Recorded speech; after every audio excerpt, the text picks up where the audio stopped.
Hi everyone, welcome to this video about messaging during crisis. I've received so much feedback from the webinar we did yesterday with MENA speakers about the same topic, and some of you asked me to put the top highlights of the webinar into a shorter length video. So here we go. This video is going to be about messaging during crisis, how to craft a well thought of message, how to deliver it, how not to deliver it, and what we can do to improve communication with consumers or with people during a crisis. My name is Jessie Moore. I'm a certified media trainer and a longtime journalist, now giving workshops. Obviously, all of us got affected with this crisis, so I've chosen to continue to give out training, but maybe via online and video. So I'm providing content about top crisis communication guidelines that we can all use. In order for me to convey some of the golden rules of messaging during crises, I chose some top examples from world leaders that will really help me convey the message I want to give out today. Before we continue, I chose this statement by the British Prime Minister, which he gave in a televised address to the British people. Let's take a listen. I want you to focus on one thing. When you listen to his statement, don't focus so much on the words he chose. I want you to focus on the impact of his message. Try to think, what is the impact his message will make on viewers or listeners. Let's take a listen. Okay.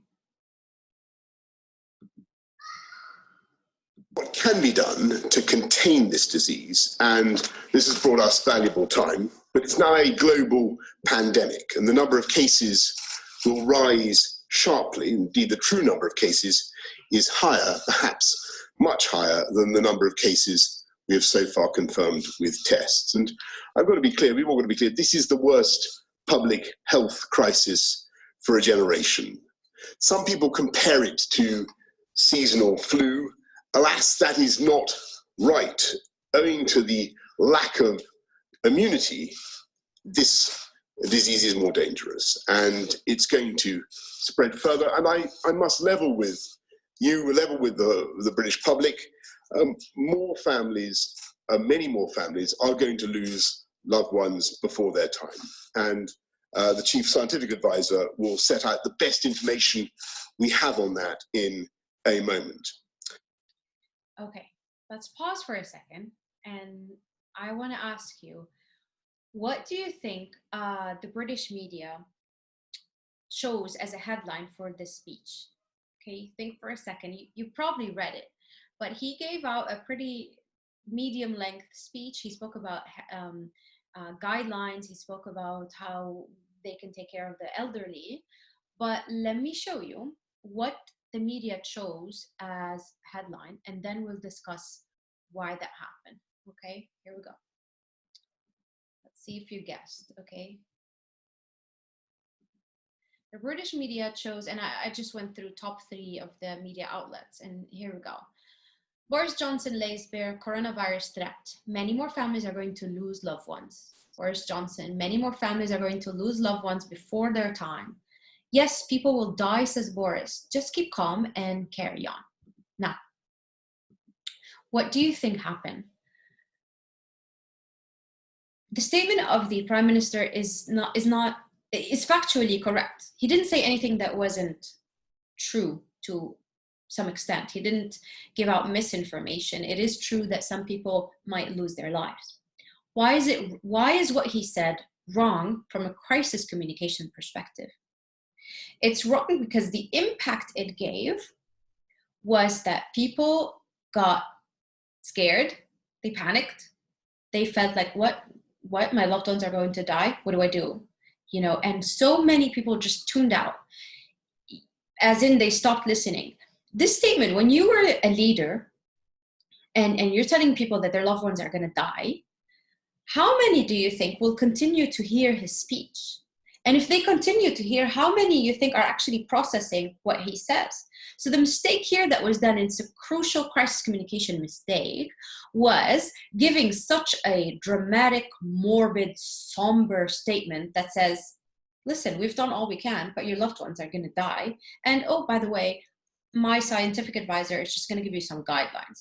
Well, a lot of people are not going to take these guidelines at face value, because as a leader, they look up to, as citizens, they look up to their leaders to calm them down, to give them, to make them feel comfort, to not panic, and to give them the impression that you're in control.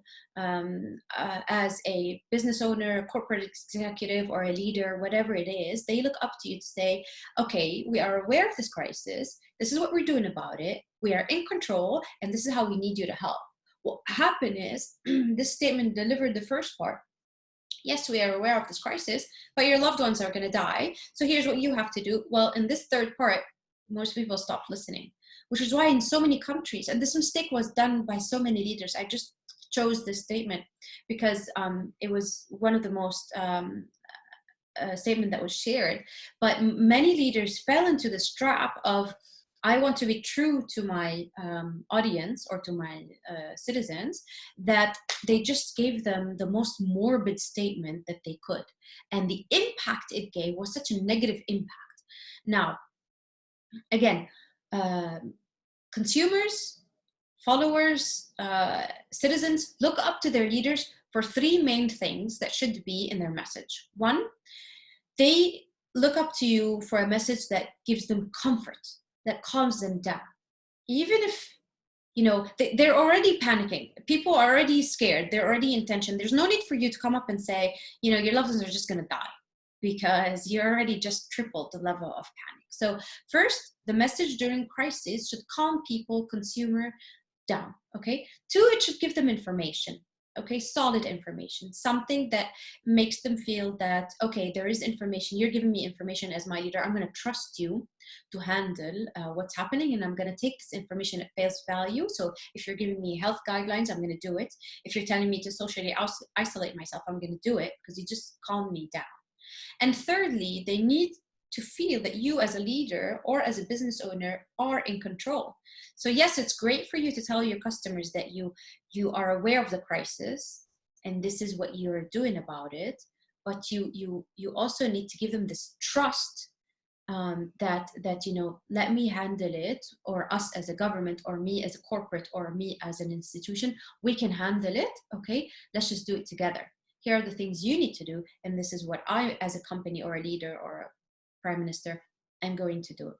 Okay, now I'm going to contrast, in order for me to prove this point to you and illustrate it better, I'm going to contrast the British Prime Minister's statement to his people with the statement of, here from the UAE, His Highness Sheikh Mohammed bin Zayed Al Nahyan gave out a statement on the same crisis, okay, but the impact it made is complete opposite impact, complete positive impact. Let's listen to the statement, and then you tell me why you think it gave such a positive impact. Okay, here we go. The statement was given in Arabic. The video I have is in Arabic, but His Highness actually tweeted parts of it in English, so you can see the translation as he tweeted it on the left, and you'll hear part of the video on the right.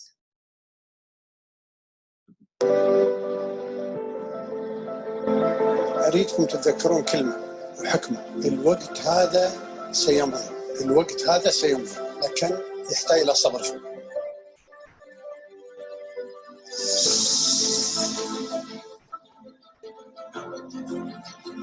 الدواء والغذاء هذا خط أحمر لدولة الإمارات. عندنا القدرة على تأمين الدواء والغذاء إلى لا نهاية. Okay, what an impact this has done. The statement, I'm going to read it as it came into the English tweet, okay? His Highness writes, I'd like to reassure every citizen and resident of the UAE that our country is infinitely able to supply everyone all the food and medicine they could ever need. We are well prepared to face any challenge that arises. Okay? Why do you think the impact of this message was completely the opposite impact? It was a complete positive impact from the message of the UK Prime Minister. We're talking about the same crisis that hit everybody. sure, it hit everyone in different time frames. So we are maybe behind Italy, we are behind some countries in Europe as far as the timeline. We're still in the beginning. But this statement, where basically the statement said that the UAE, if you live in the UAE, you don't have to worry about getting medicine or food. We are able to supply these to you, and we're going to face this challenge, and this time will pass. He said in Arabic, which wasn't in this tweet, but in Arabic, in the beginning of his speech, he said, this time, this phase will pass. We just need to be patient and work together. Now, why is this message, why does it have a positive impact? Because it succeeds in achieving the three golden goals of any crisis communication message. First, it comforts people.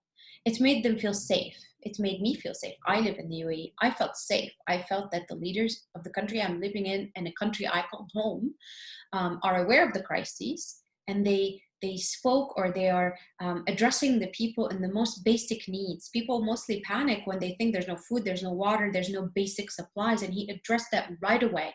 Don't worry about food, don't worry about medicine, okay? This is why this message is very positive. His message also resonated very well on social media, and the next day it was a trending hashtag because it gave people the feeling that this crisis is something that we all share responsibility for, and the leaders are capable of facing it, and that there's no need to panic. It's a phase, it's a challenge that will pass. So I just wanted to use these two contrasting examples just to highlight the top 3 golden rules of any crisis communication that you can use as business owners.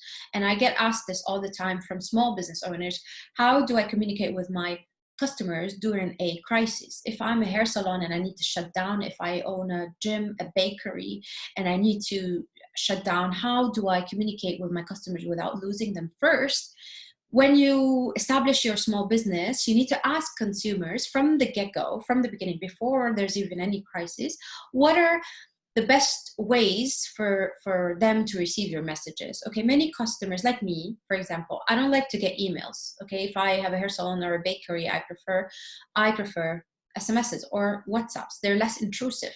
So make sure you ask your consumers what are the best ways to communicate this. Now, if you're a corporate, you might use emails, you might use press releases. If you're a government, into the government sector, they use a lot. You can see sometimes press conferences. Now they're going to social media, so they're giving out statements via Twitter, via Instagram, all different channels depending on which country. So knowing who your customers are, what they prefer, and what outlets they use more, be it a TV or radio, newspaper, social media, helps you know what channel of communication to use.